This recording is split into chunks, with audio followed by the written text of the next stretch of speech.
Hi everyone, welcome back to WebToTech YouTube channel. Today for this video of WebToTech, I will be showing you how to see posts that you have liked on Instagram. So for that, first of all, open the Instagram application. Once you have been logged in into the Insta account of yours, you need to tap on the profile icon, tap that. Then there, tap on the hamburger icon on the top right corner of your screen on home page, tap on that. From there, you need to tap on your activity.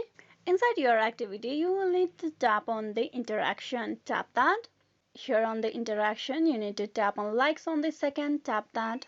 And here on this page, you will find all the posts that you have liked on Instagram. You can see all the posts that you have liked from the new to the very old on your Insta account. So this is how you can see posts that you have liked on Instagram. Hope this video was useful. Please like and subscribe the WebToTech YouTube channel. Thank you.